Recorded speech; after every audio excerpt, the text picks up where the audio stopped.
kita ini kalau nggak berubah-berubah saudara, ya saya selalu berkata setan itu tidak pernah takut dengan gereja yang penuh.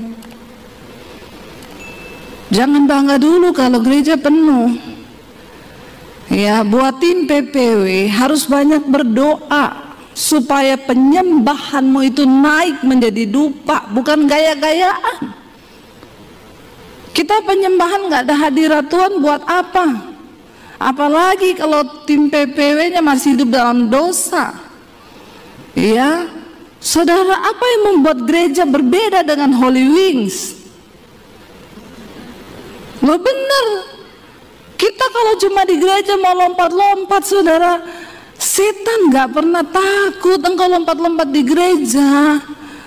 Saya kadang kalau lihat di gereja itu orang udah kayak kesetanan, nggak ada bedanya sama Holy Wings saudara. Apa yang membuat kita berbeda? Ada hadirat Tuhan. Dan ketika orang ketemu hadirat Tuhan, engkau pulang hidupmu berubah. Yang bersinah tidak bersinah lagi, yang homo nggak homo lagi, yang selingkuh tidak selingkuh lagi, yang kepahitan tidak kepahitan lagi, dan hidupmu berdampak bagi kerajaan setan. Setan takut, engkau juga berdampak bagi kerajaan Allah. Itu yang benar. Kita perlu berdoa hari-hari ini saudara. Setan nggak takut jemaat penuh.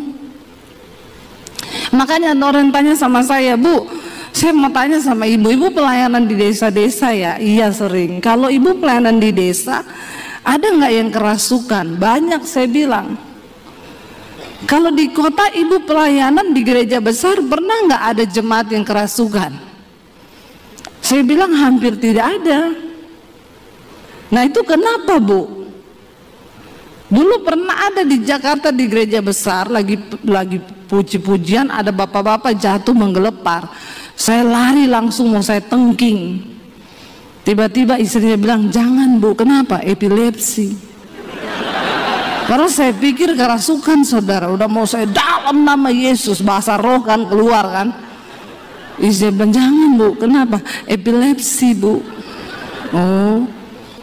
Terus gimana sadarnya? Nanti sadar sendiri. Nah di gereja besar di Jakarta, di kota besar itu memang jarang ada yang kerasukan. Menjadi PR dia tanya, kenapa ya Bu kalau di gereja besar tidak ada yang kerasukan? Saya juga bertanya saudara. Lalu Roh Kudus memberi saya pemahaman. Kenapa di gereja besar nggak ada yang kerasukan lagi?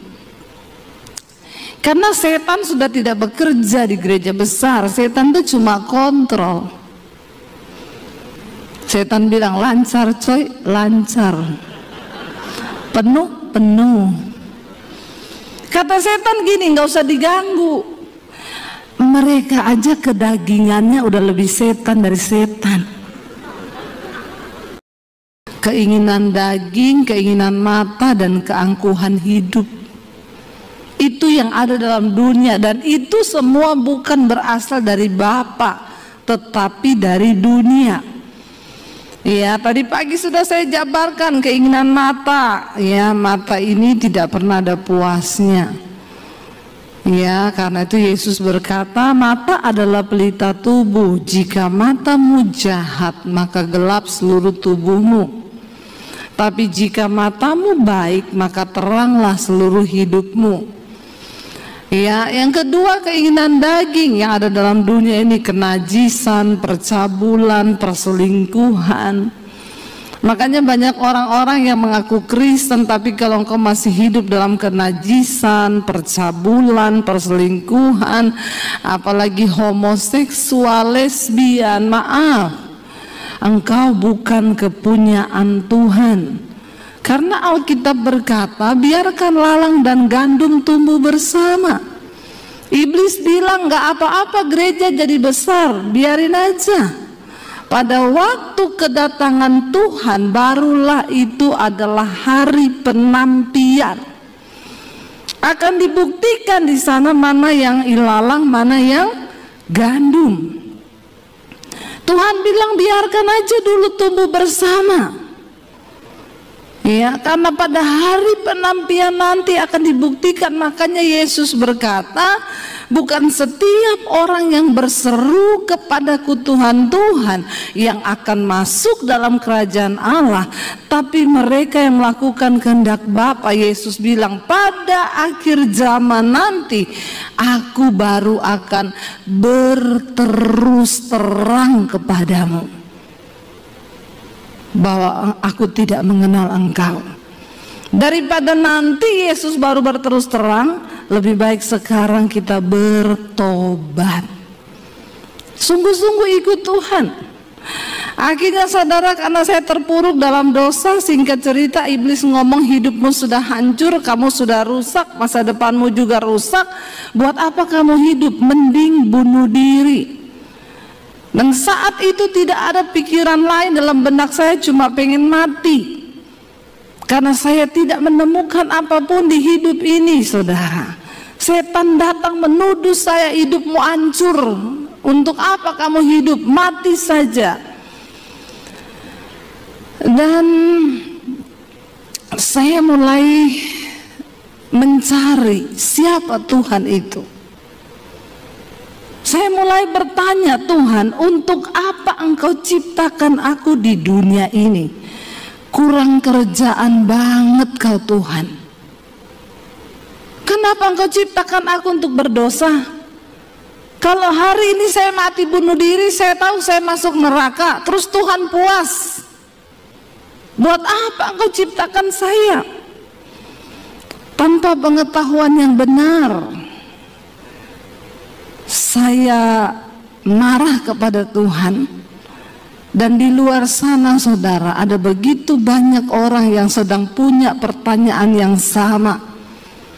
Dan tugas kitalah untuk membawa mereka ke jalan yang benar. Tapi bagaimana mungkin Alkitab bilang engkau saja kalau ditinjau dari segi usia, harusnya kita ini semua sudah jadi pengajar. Tapi yang terjadi adalah apa, saudara? Orang Kristen sekarang datang, duduk, pulang di gereja, tapi engkau tidak mampu menjadi pengajar.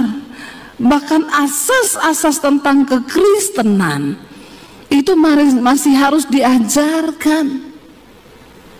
Masih banyak orang Kristen yang tanya saya, Bu, merokok itu dosa apa enggak, Bu?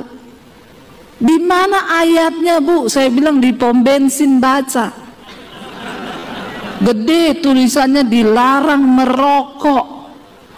Lu nggak usah cari di Alkitab, tidak ada tulisan dilarang merokok. Tapi saya mau bilang, sedangkan di pom bensin saja kau tidak bisa masuk, apalagi di amin yang merokok. Tidak usah angkat tangan. Saya khotbah begini di Jakarta, saudara, di satu mall. Tiba-tiba waktu pulang saya dikejar orang Ambon di mall. Orang Ambon sangar, saudara. Seng makan mati, makan seng juga mati. Dia kejar saya, dia bilang, Ibu pendeta, Ibu pendeta. Saya bilang, kenapa ya Pak? Saya tadi ikut ibadah yang Ibu bawa firman tadi. Saya itu paling tidak suka kalau ada pendeta khotbah-khotbah soal rokok. Emangnya saya beli itu rokok pakai uangnya pendeta? Terus saya bilang, Bapak nih masalahnya apa ya? Tapi tadi itu Ibu bilang, sedangkan di pom bensin saja saya tidak bisa masuk, apalagi di surga. Saya pikir-pikir itu Ibu betul juga itu. Ternyata seringkali kita nggak usah khotbah tinggi-tinggi bahasanya, Pak. Ya, karena jemaat itu lebih ngerti bahasa yang sehari-hari saja. Terus dia bilang, Ibu, saya tadi dengar khotbah Ibu itu, saya berniat mau berhenti merokok, Ibu. Tapi sudah lama ini memang saya tidak bisa berhenti, Ibu. Karena aduh, bagaimana ya Ibu ya? Ibu kasih saya tips, Ibu. Atau Ibu tumpang tangan ke saya, Ibu, supaya saya berhenti merokok. Saya bilang, Pak, itu adalah niat dari dalam diri. Biar saya tumpang kaki Bapak. Kalau memang Bapak tidak niat bertobat, tidak bisa, Pak. Terus bagaimana tipsnya, Ibu? Nanti kalau Bapak berhenti 1-2 hari itu kan iblis bujuk lagi tuh. Nanti iblis, Bapak lihat rokok kepengen ambil, nggak apa-apa, ambil aja Pak, ambil ya Ibu Dewi. Iya, terus hidupin aja, hidupin ya Ibu. Terus Bapak taruh di mulut tapi diputar, apinya taruh di bibir. Bapak lakukan itu sehari 3 kali. Saya yakin Bapak berhenti merokok. Kenapa? Bibirmu melepuh. Tapi lebih baik begitu kan, kena api rokok daripada kena api neraka. Kan Tuhan bilang, kalau tanganmu membuat engkau berdosa, potong tanganmu. Lebih baik engkau masuk surga tanpa tangan daripada engkau utuh tapi masuk ke dalam neraka. Kalau kakimu membuat engkau berdosa, potong kakimu. Lebih baik engkau masuk surga tanpa kaki daripada engkau utuh masuk ke dalam neraka. Kalau orang yang tukang selingkuh, saya nggak tahu apa yang disuruh potong. Bertobat. Karena daging itu beda sama setan. Galatia pasal yang ke-5 saudara baca tentang kedagingan. Apa itu daging? Daging itu percabulan, kenajisan, hawa nafsu, nafsu jahat, iri hati, amarah, dendam, keserakahan, ya, perpecahan. Itu ada di dalam daging. Dan barang siapa hidup menurut daging, dia akan binasa, kata firman Tuhan. Ini bunyi alarm atau apa ya? Atau kedatangan Tuhan? Kalau Tuhan datang kita lagi di gereja, puji Tuhan, haleluya 12 kali ya saudara, langsung masuk surga semua ini.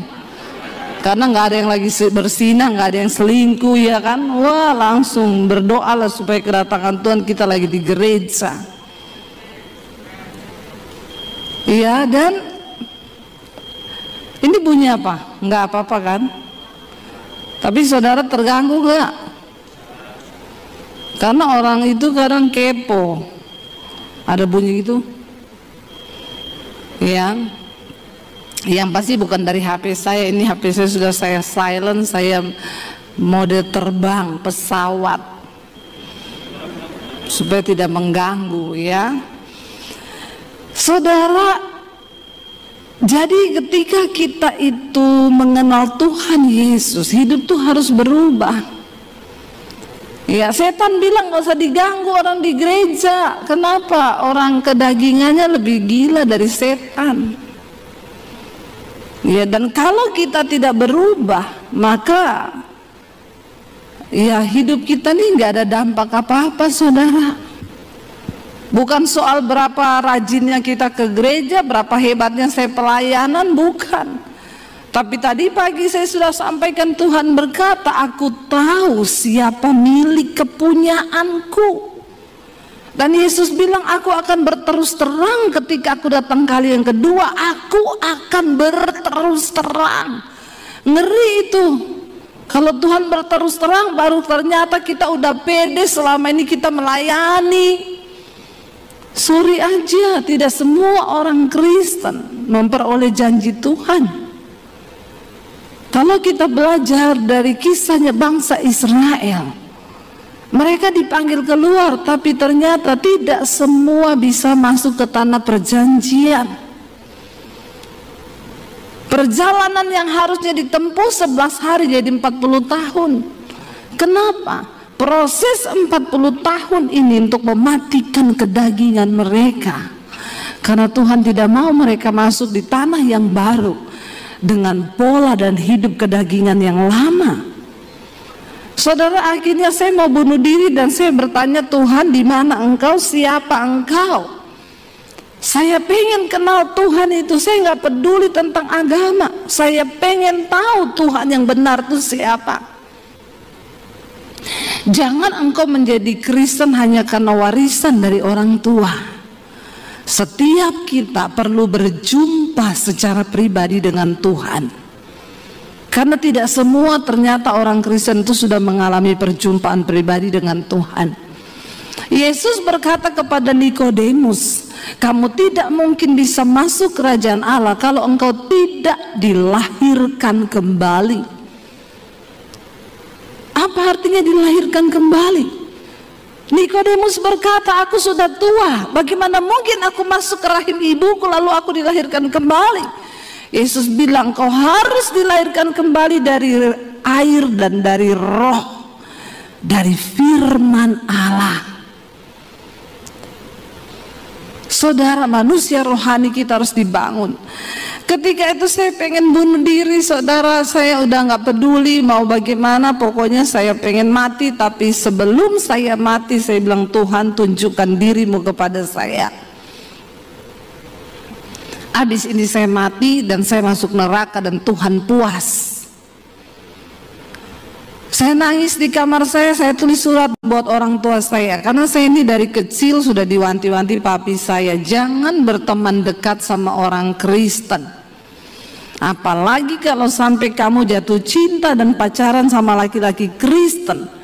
Lebih baik papi masuk penjara, papi bunuh kamu daripada kamu bikin malu keluarga. Jadi saya sangat takut dan saya tidak berani deket-deket sama cowok Kristen. Padahal yang ganteng-ganteng tuh cowok Kristen. Cie, amin ya. Yang bertobat, yang tidak bertobat sama juga setan. Yang bertobat, ya, saudara, akhirnya ya saya terus hidup ya dengan prinsip saya. Dan akhirnya sampai waktu itu saya pengen mati bunuh diri, saya berdoa. Saya nggak tahu berdoa kepada Tuhan yang siapa, tapi di benak saya percaya bahwa ada Tuhan di dunia ini. Orang yang paling malang, yang paling bodoh di dunia bukan orang yang nggak bisa baca tulis, tapi orang yang paling malang adalah orang yang tidak percaya bahwa Tuhan itu ada. Itu orang paling bodoh, saudara. Maaf ya, kita lihat matahari, bulan, bintang, bumi berputar pada rotasinya. Harusnya kita mengaku bahwa ada satu kuasa yang mengatur itu semua.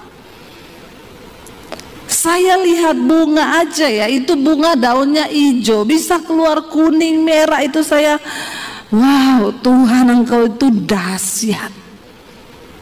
Itu dari mana itu kalau bukan karena kuasa Tuhan?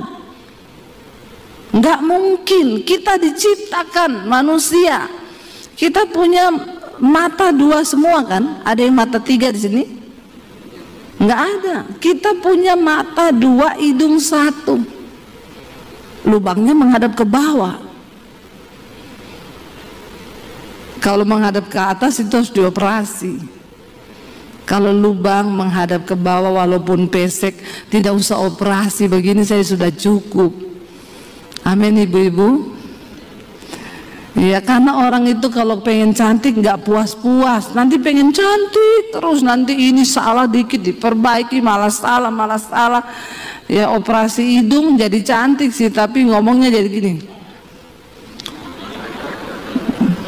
Ya, pesek nggak apa-apa, lubangnya dua menghadap ke bawah sudah, puji Tuhan, haleluya 12 kali.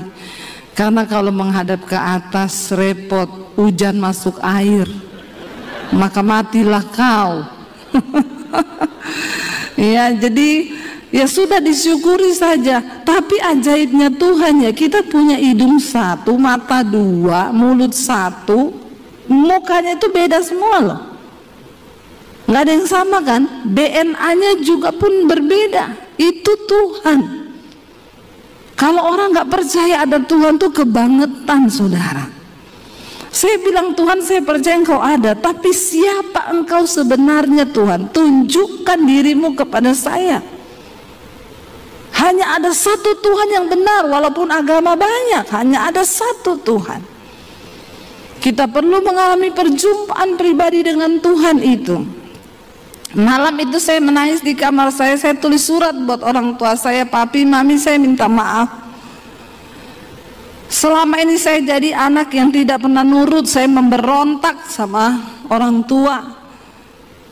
Ada begitu banyak pergumulan yang saya tidak bisa cerita bahkan kepada kalian. Tapi satu hal yang saya tahu, saya ini hidup cuma sial, bikin masalah, dan tidak ada satu orang pun yang sayang kepada saya.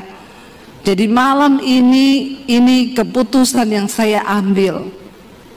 Saya mau bunuh diri. Saudara, malam itu ketika saya menangis di kamar saya, tiba-tiba saya dijamah satu kuasa. Tadinya saya marah karena saya menuduh Tuhan jahat, keluarga saya jahat, semua jahat. Tapi tiba-tiba saya dijamah kuasa itu, saya menangis saudara, kayak film diputerin semua dosa saya. Saya ini dulu ketika belum bertobat saya pelatih senam aerobik saudara. Makanya gayanya begini nih. Ya, jadi dulu saya ngajar di kantor polisi, di instansi-instansi pemerintah. Saya berdiri di panggung gini, iya 1, iya 2, iya 3 gitu ya. Dan saya tidak pernah tahu karunia apa yang Tuhan beri di dalam diri saya. Saya hanya merasa saya ini manusia yang tidak berguna dan saya pengen mati. Tapi ketika saya ada di tangan Tuhan, saya baru menyadari ternyata begitu banyak karunia yang Tuhan percayakan di dalam diri saya. Dan itu harusnya untuk kemuliaan Tuhan, bukan untuk dunia. Lalu saudara, ketika malam itu saya dijamah satu kuasa, saya nangis di kamar saya hampir 1 jam. Saya tidak bisa berkata-kata, hanya nangis, dan yang keluar itu adalah tangisan pertobatan. Saya minta ampun selama 1 jam lebih saya nangis. Saya baru tahu Alkitab berkata begini, tidak ada seorang pun yang dapat menyebut Yesus Tuhan kalau bukan karena pekerjaan Roh Kudus. Dan ketika Roh Kudus turun atas seseorang, maka Roh Kudus akan menginsyafkan orang itu yang pertama akan dosa, kebenaran, dan penghakiman. Saya dijamah Roh Kudus malam itu, saya nangis saudara. Tiba-tiba di dalam tangisan saya itu, saya menyebut Yesus terus, mulut saya tidak bisa berhenti, Yesus, Yesus, Yesus. Dan itu pekerjaan Roh Kudus. Setelah hari itu saya rasa apa? Ada kelegaan baru di hati saya. Ada sesuatu yang baru, saya nggak ada pikiran lagi mati bunuh diri. Yang ada di benak saya cuma apa? Aku pengen kenal siapa Yesus itu. Saya datang ke gereja pakai baju senam. Dari rumah saya minta izin pakai baju senam, sampai di gereja saya ke toilet ganti baju, saya ikut ibadah.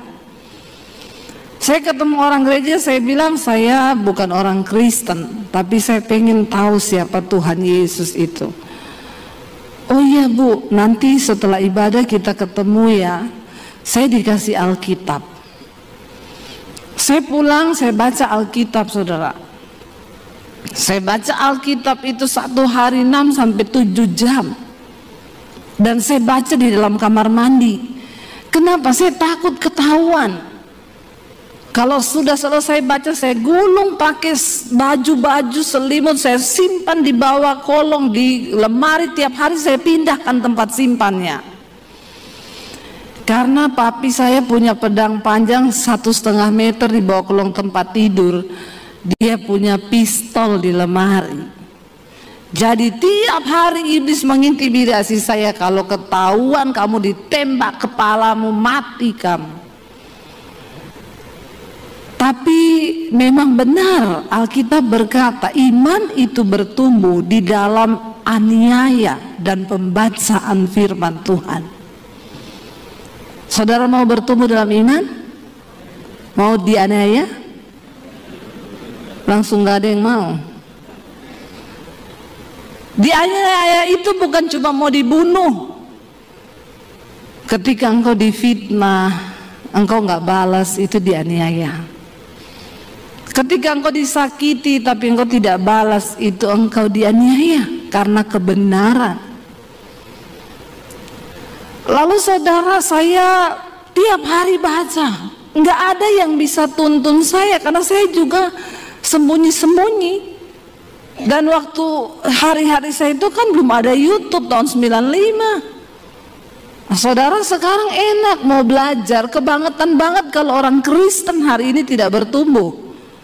Saudara mau cari apa aja sekarang, pengajaran itu begitu terbuka lebar. Saya dulu nggak ada, benar-benar Roh Kudus sendiri yang menerjemahkan setiap firman. Karena saya baca dengan ketakutan, tapi itu firman yang saya baca seperti hidup dan menjadi rema. Nggak ada yang saya nggak ngerti. Saya baca Alkitab tuh kayak terbuka semuanya. Saya catat apa yang saya temukan dari ayat demi ayat. Sampai akhirnya saya mulai berubah, saudara. Yang tadinya saya pulang jam 2 malam, dipukulin papi saya. Besok saya pulang jam 3. Saya panjat tiang antena break-break itu di samping rumah. Ya, besoknya saya pulang jam 3, saya panjat, nggak bisa naik, licin, disiram oli. Itu sampai begitu. Sampai saya yakin orang tua saya juga udah nggak bisa atur saya.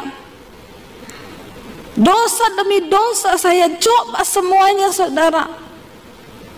Tapi ternyata tidak membawa kebahagiaan. Jadi kalau hari ini ada di antara saudara yang masih mau coba-coba dosa dan baru mau belajar berdosa, kasihan deh lo. Enggak ada, dosa akan mencabut damai sejahteramu. Enggak ada orang hidup bahagia karena dosa. Ujungnya engkau mau bunuh diri, pasti. Jangan simpen dosamu. Berbahagialah orang yang mengakui dosanya dan meninggalkannya, maka dia akan berbahagia, kata firman Tuhan. Lalu saudara, saya mulai mengalami perubahan. Setiap firman yang saya baca dalam perjanjian baru itu masuk dan mengubahkan saya. Tadinya saya orang yang paling malas di rumah, saya berubah menjadi orang yang paling rajin.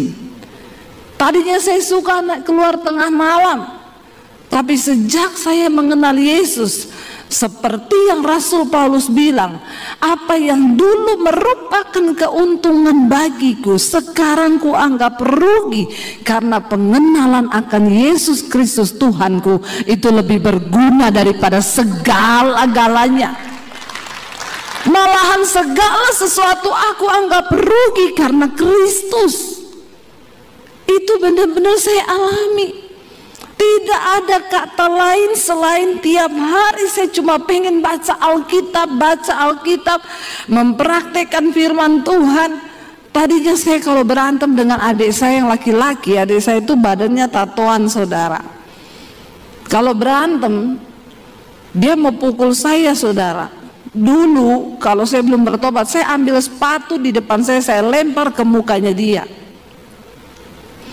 Tapi ketika saya mengenal Tuhan Yesus, Tuhan bilang, firman Tuhan bilang, jangan kalah dengan kejahatan, tapi kalahkan kejahatan dengan kebaikan. Mempraktikkan itu susah, tapi saya harus berubah. Saya mulai berubah dalam segala hal, dari cara berkata dulu kata-kata kotor, ya, semua berubah. Sampai cara berpakaian semua berubah. Dulu makin seksi makin bangga. Ketika terima Yesus makin seksi makin malu. Kalau ada orang Kristen yang masih suka pakai baju seksi apalagi ke gereja, apalagi udah ibu-ibu pakai rok mini duduk di depan pangku kaki. Makanya kadang pendeta cowok lagi khotbah tiba-tiba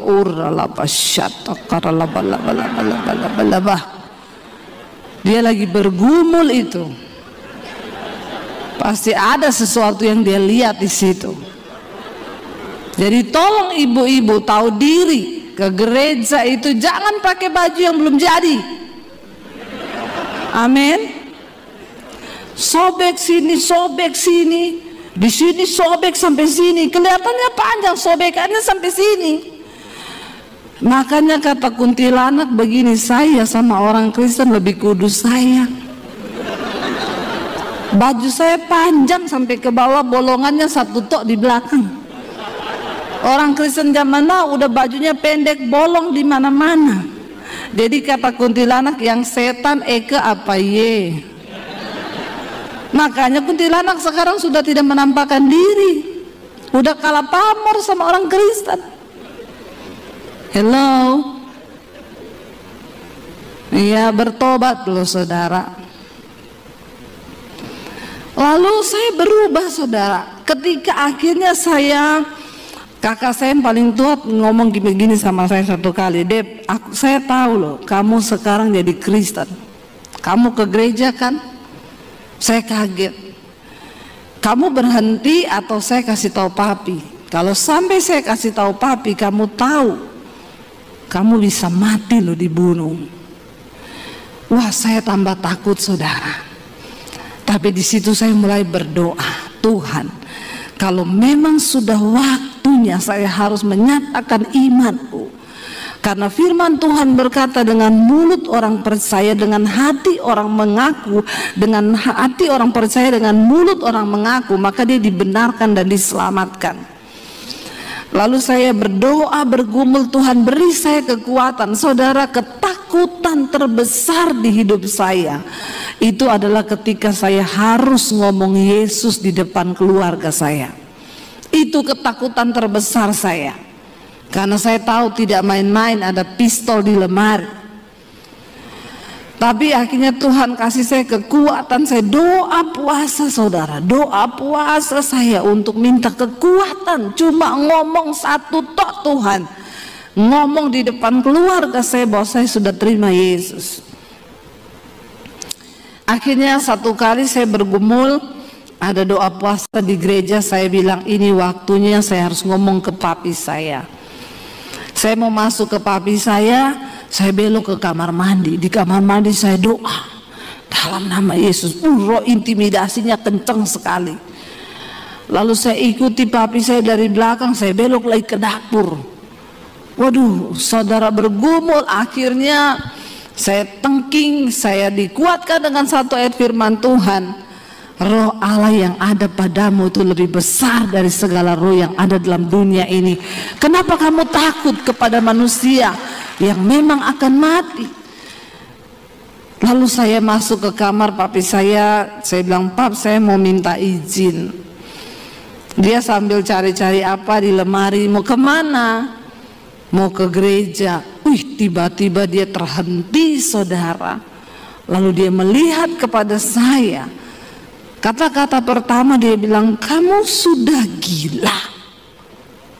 Terus dia bilang gini, oh ini penyebabnya ternyata. Makanya akhir-akhir ini papi lihat kamu jadi aneh. Dan memang setiap orang yang berjumpa secara pribadi dengan Tuhan Yesus akan jadi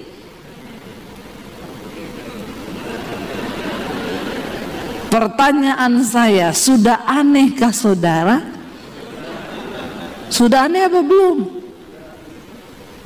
Anehnya itu gimana? Dulu merokok, sekarang tidak merokok. Dulu judi, sekarang nggak judi. Dulu suka maki-maki, sekarang nggak maki-maki. Dulu suami istri ribut, berantem terus, sekarang nggak pernah ribut. Dulu bersungut-sungut, sekarang nyanyi-nyanyi terus. Dulu tukang keluar malam dugem, sekarang betah di rumah baca Alkitab. Sudah seperti itu? Jawab sendiri di dalam hati. Papi saya bilang, oh ini penyebabnya. Makanya papi perhatikan kamu jadi aneh.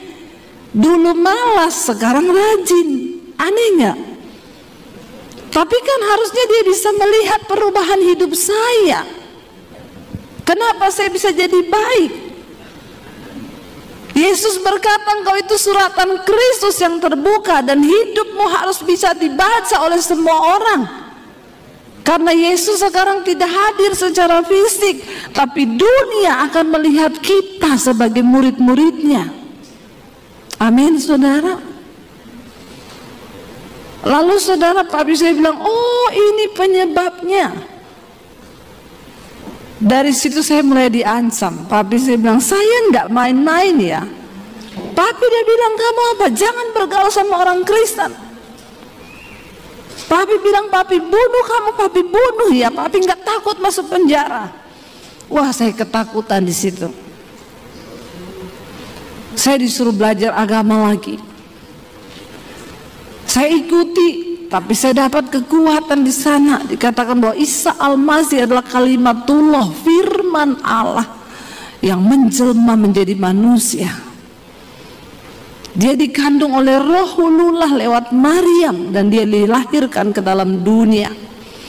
Saya mendapat kekuatan. Saya catat di buku harian saya. Buku itu ditemukan kakak saya, diserahkan ke papi saya dipanggil. Papi nggak suruh cari kamu kelemahan, papi bunuh kamu. Dari situ saya mulai bergumul. Saya doa puasa setiap hari, nangis. Kalau lewat berpapasan di rumah, papi saya bilang, setan, iblis kamu. Saya tidak boleh duduk makan di meja makan. Saya disuruh makan di belakang. Setiap hari air mata saya menangis.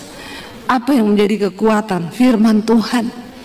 Yesus berkata, ada saatnya nanti orang serumahmu akan membenci engkau karena namaku.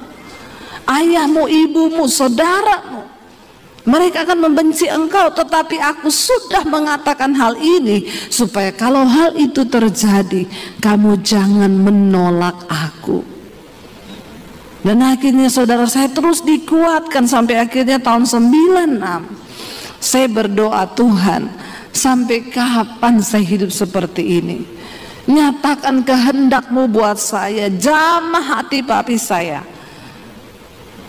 Desember akhir 96 saya dipanggil papi saya. Dia tanya, papi tahu kamu nggak berubah. Jadi hari ini papi kasih kamu pilihan. Kamu mau ikut siapa? Kalau kamu tetap di agamamu, angkat kaki dari rumah ini dan jangan anggap kamu punya keluarga. Dan satu lagi, kamu pergi dari rumah ini, jangan bawa ijazah. Saya mau lihat Yesus kasih makan kamu pakai apa. Saya pamit saudara. Saya bergumul hari-hari itu, Tuhan, saya mengasihi keluarga saya. Tapi saya juga tidak bisa pergi dan hidup tanpa siapa-siapa. Apa yang harus saya lakukan? Kenapa begitu berat yang saya alami? Saya masuk di kamar, saya berdoa, saya menangis. Tuhan, satu hal yang saya minta, apapun resiko saya di depan, satu yang saya minta, tuntun saya. Dan jangan biarkan aku keluar dari rencana Tuhan. Karena kebahagiaan di hidupku hanya ketika aku hidup di dalam rencana Tuhan. Saya berdoa malam itu dapat ayat, berbahagialah kamu jika karena namaku engkau meninggalkan ayahmu, ibumu, rumahmu, ladangmu, pekerjaanmu, karena engkau akan memperolehnya lipat kali ganda. Saya menangis di situ, tidak mudah saudara. Saya baru lulus SMA waktu itu. Saya datangi papi saya dan mami saya bilang saya mohon pamit. Mereka kaget karena mereka sama sekali tidak menyangka kalau saya akan mengambil keputusan itu. Papi saya menangis berlutut di bawah kaki saya. Karena memang saya 5 bersaudara, saya anak yang dia paling sayang. Dia bilang, Debbie, papi merendahkan diri di kakimu. Tolong kembali ke agamamu. Saya peluk papi saya. Saya bilang, Pap, saya sayang sama papi. Tapi saya tidak bisa suruh menyangkal Tuhan Yesus. Karena saya merasa Tuhan merubah hidup saya. Tapi saya sayang sama papi. Kalau kamu sayang, kenapa kamu lakukan ini? Kamu ngomong apa yang harus papi lakukan supaya kamu kembali. Saya cuma peluk papi saya. Mami saya menangis. Dia bilang, tunggu mami mati baru kamu jadi Kristen. Saya bilang, mami tidak mengerti apa yang saya sedang alami. Saya juga tidak mau meninggalkan keluarga seperti ini.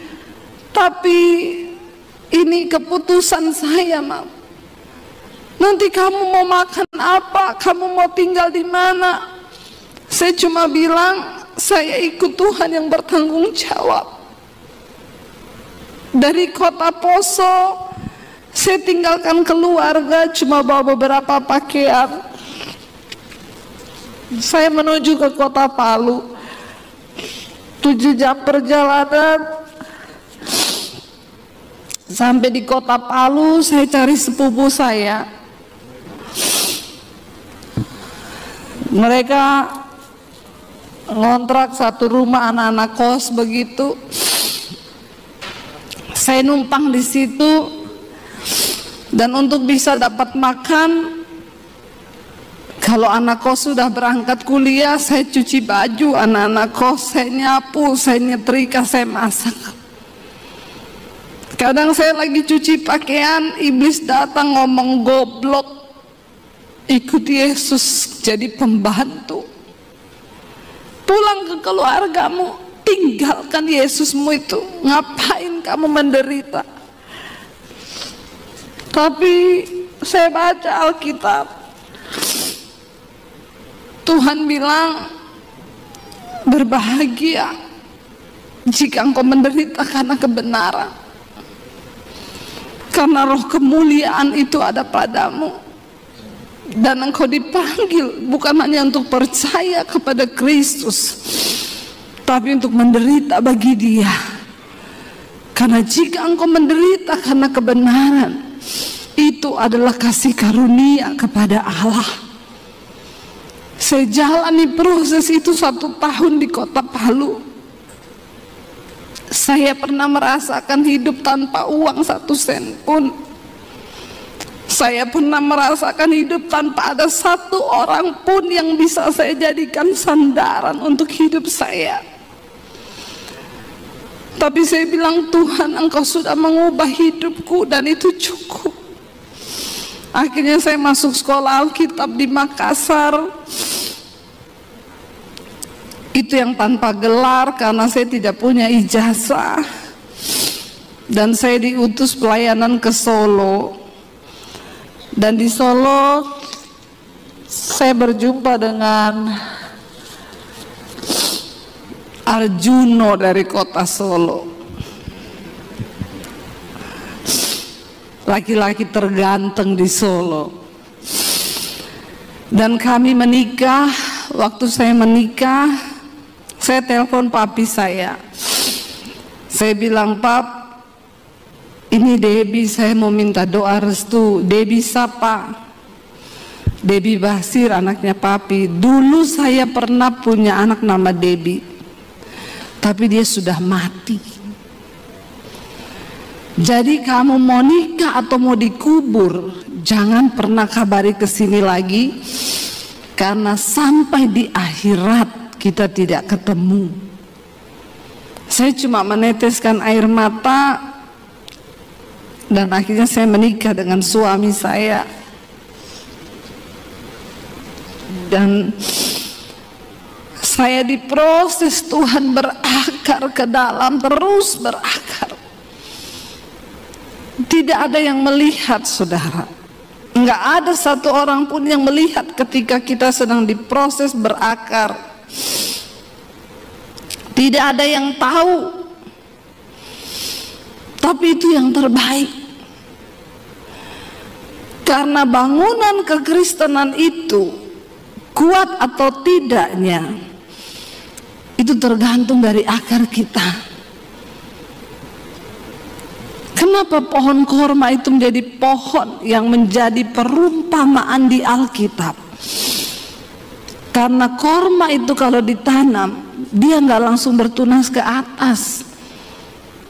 Ditekan pakai batu besar, dia akarnya ke dalam mencari air di padang gurun. Membutuhkan waktu yang lama, tidak langsung ke atas. Tapi orang Kristen zaman sekarang pengennya cepat, langsung ke atas. Kenapa kita perlu berakar di dalam Kristus? Supaya bangunan kekristenanmu itu teguh. Saya pernah melewati yang sepahit itu. Karena itu tidak ada satupun yang bisa lagi membuat saya jauh dari Tuhan. Saya baru mengerti Rasul Paulus berkata, tidak ada satupun yang bisa pisahkan aku dari kasih Kristus. Apakah itu kelaparan, ketelanjangan, ataupun aniaya, tidak ada satupun. Karena aku sudah mengalami Kristus. Kenapa kita perlu punya pengalaman pribadi berjumpa dengan Yesus? Supaya engkau kuat menjalani hidup kekristenan. Karena ikut Yesus itu tidak enak. Enggak enak ikut Yesus itu. Siapa yang bilang ikut Yesus itu enak, saudara? Kalau engkau berkata enak, berarti engkau belum sungguh-sungguh melakukan firman. Kalau engkau belajar sungguh-sungguh melakukan firman, ikut Yesus itu tidak enak, penuh dengan air mata. Tapi itulah proses. Sebab Tuhan lebih tertarik mengubah karaktermu ketimbang menjawab semua persoalan-persoalan di hidupmu. Kalau karakter kita belum berubah, buat apa Tuhan jawab masalahmu? Biar Tuhan ubahkan kita dulu. Ini waktunya sudah habis, Pak.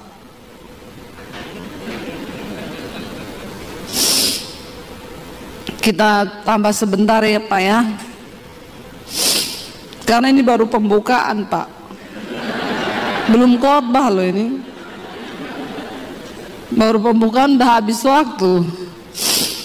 Saudara, sampai hari ini saya tidak pernah melihat Tuhan meninggalkan saya.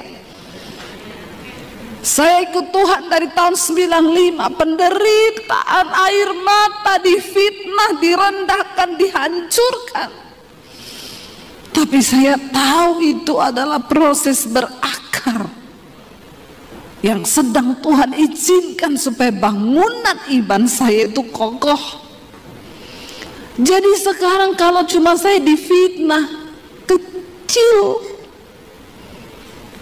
udah nggak ada yang bisa merampas damai sejahtera saya. Saya pernah melewati yang lebih berat daripada itu. Ketika saya difitnah, ketika direndahkan, terima kasih Tuhan. Aku berbuat satu lagi kasih karunia buat engkau. Saudara, waktu engkau diproses, bersyukur loh. Karena tidak semua orang diproses karena kebenaran. Kalau engkau dipenjara karena engkau berbuat dosa, itu memang seperti itu. Tapi kalau engkau dihina, difitnah, disalahkan padahal engkau tidak salah, itu adalah kasih karunia kepada Tuhan. Alkitab bilang bersyukur. Ubah cara pandang kita hari-hari ini. Biar engkau berani berkata, ini aku Tuhan, ubah aku, bentuk aku, sekalipun itu sakit. Kenapa saudara? Karena kita sedang mempertaruhkan nilai kekekalan di dalam hidup ini. Dan sekarang waktunya kita memperjuangkan itu. Bukan nanti sudah mati. Karena itu Rasul Paulus bisa berkata, bagiku hidup adalah Kristus, mati itu sebuah keuntungan. Orang yang sudah sungguh-sungguh ikut Yesus, dia berkata, mati itu keuntungan. Jadi saudara tidak usah terlalu takut mati. Amin. Enggak usah terlalu takut mati. Itu pesan saya di dalam masa pandemi yang selalu saya sampaikan lewat khotbah-khotbah saya di doa malam. Dan ternyata memang pandemi itu yang banyak orang mati terbunuh bukan cuma karena virus, tapi karena ketakutan. Banyak sekali orang ketakutan. Ternyata banyak yang masih takut mati. Kita tidak boleh mencobai Tuhan, tapi jangan engkau menggeser imanmu. Saya selalu berkata, penyebab orang mati, saudara, saya berkata selalu begini, mati hidup kita bukan di tangan corona, tapi di tangan Tuhan. Amin. Kalau belum waktunya mati, tidak akan mati. Saya ini udah berkali-kali kena corona, semua varian saya coba. Oh benar saudara, karena saya berdoa. Hari-hari itu semua ketakutan, semua bersembunyi. Ketika lockdown pertama kali dibuka di Jakarta, mereka bilang, ibu, kami sudah masuk kantor bu, tidak ada pendeta yang berani khotbah di kantor. Ibu mau datang nggak? Teman-teman saya pendeta bilang, Bu Debi hati-hati, pendeta banyak sekali yang mati. Saya bilang, saya doa dulu tanya Tuhan ya. Itu kan alasan yang paling bijak dari pendeta. Biar dibilang rohani kan. Saya doa, saya tanya Tuhan, Tuhan, saya besok itu pelayanan di kantor nih, semua pendeta takut sembunyi. Saya berangkat atau tidak? Tuhan cuma jawab gini, tidak tahu diri kau. Di saat orang semua lagi ketakutan, harusnya engkau pergi untuk memberitakan Injil kabar baik itu. Tidak perlu takut. Kenapa kau bersembunyi? Saya telepon orangnya, besok saya datang. Itu pertama kali lockdown buka, Tuhan bilang itu mereka bekerja dari jam 8 pagi sampai jam 5 sore masuk kantor demi sesuap nasi. Tapi kamu yang hamba Tuhan bersembunyi. Saya datang saudara, dan saya berdoa saat itu, Tuhan, kalau Tuhan mau izinkan saya kena, tidak apa-apa, untuk saya bisa bersaksi, supaya jemaat ini jangan berpikir dia itu mati karena corona. Tidak usah tunggu kena corona, kalau mau waktunya mati lagi tidur pun bisa. Bilang kanan kirimu, hati-hati.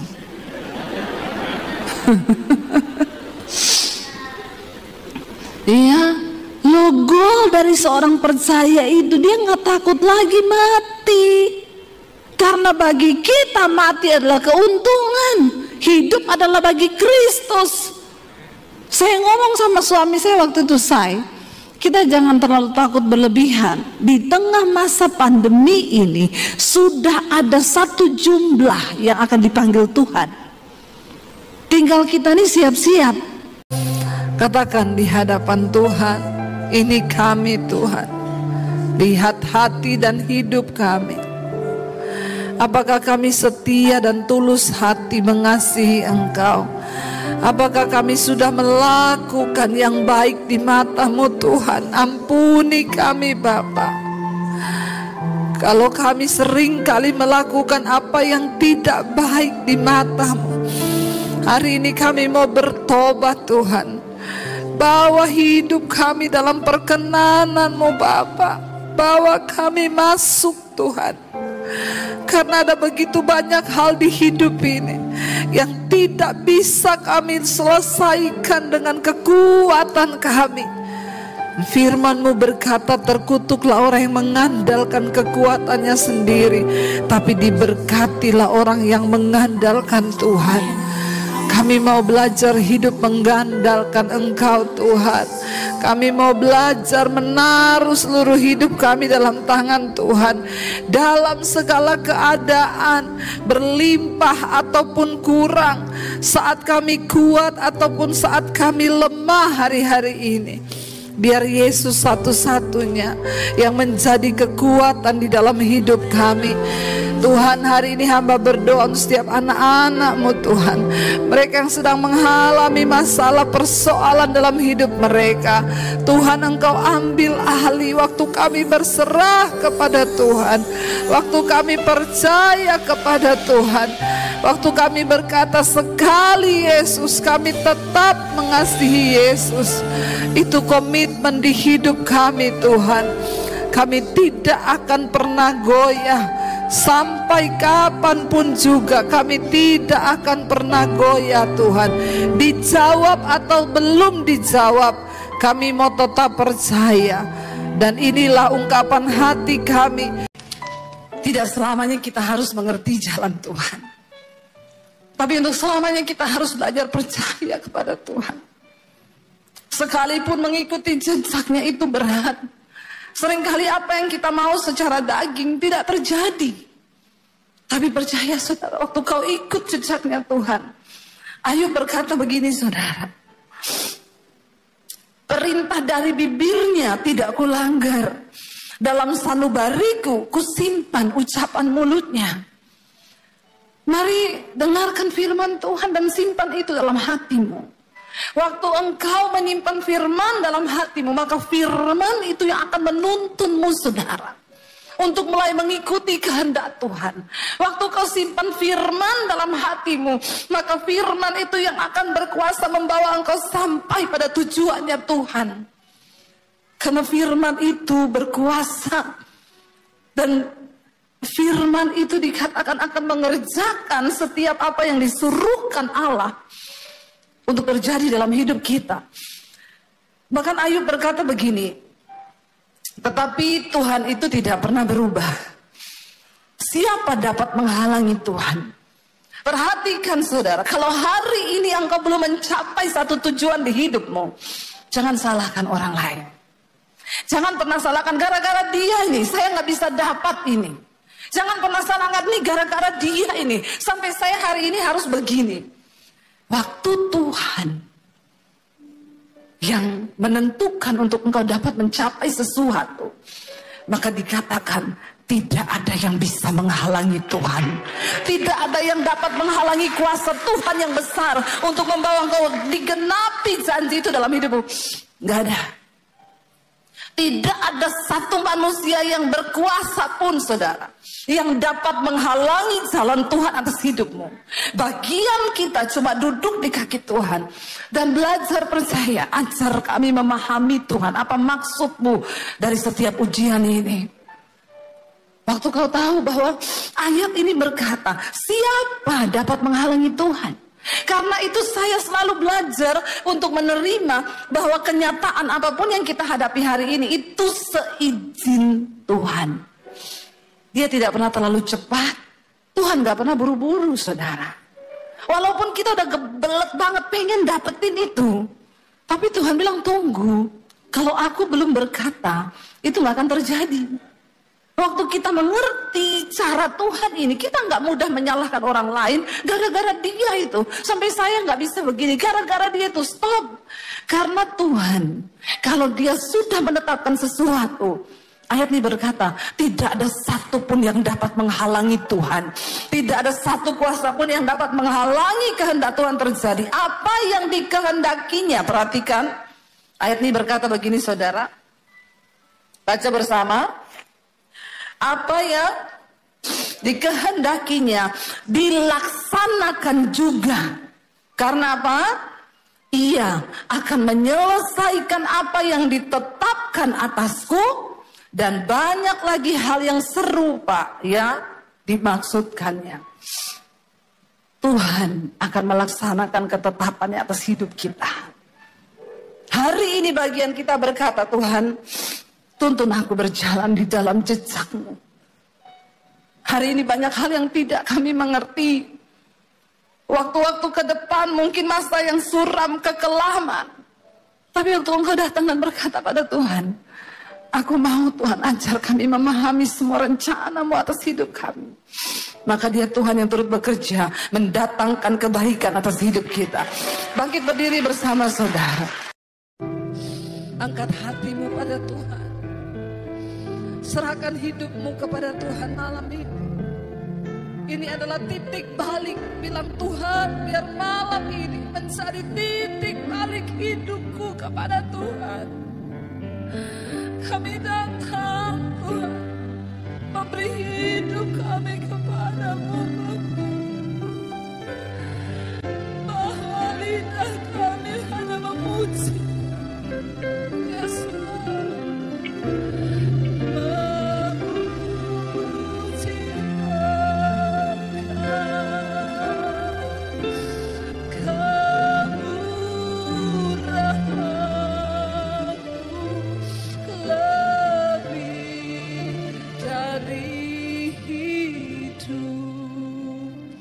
tutup mata dalam hadirat Tuhan.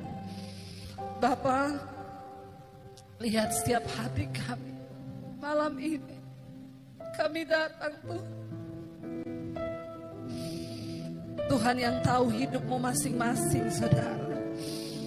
Dan malam ini dia cuma mau Engkau beri hidupmu yang sungguh-sungguh bagi dia. Tidak peduli dosa apapun yang sedang hari ini Engkau lakukan. Tuhan tidak pernah melihat masa lalu, tapi dia tunggu Engkau yang sekarang untuk menyerahkan hidupmu kepada Tuhan.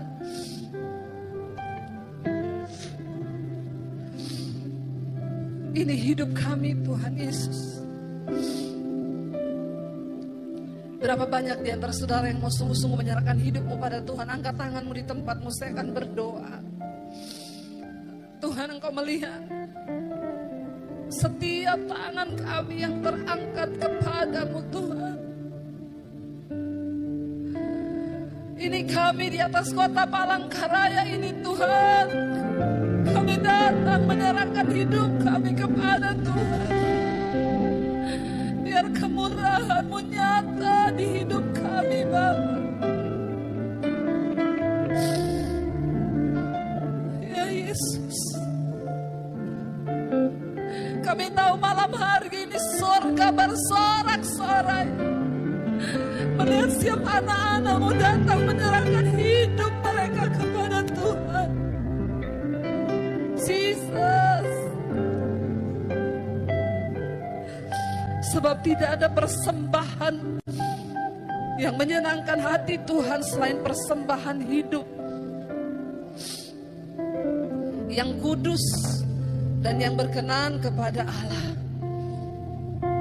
Apapun keadaan kami malam ini, kami mau berkata sekali Yesus, kami mau tetap pilih Yesus saja dalam hidup kami. Tuhan, apapun yang sedang mereka alami dalam hidup mereka malam ini, hamba percaya Engkau yang Maha Tahu. Yang terikat dengan dosa sudah dilepaskan dalam nama Tuhan Yesus. Yang sakit malam ini Tuhan sembuhkan dalam nama Yesus. Yang mengalami pergumulan yang berat malam ini Tuhan lepaskan dalam nama Yesus.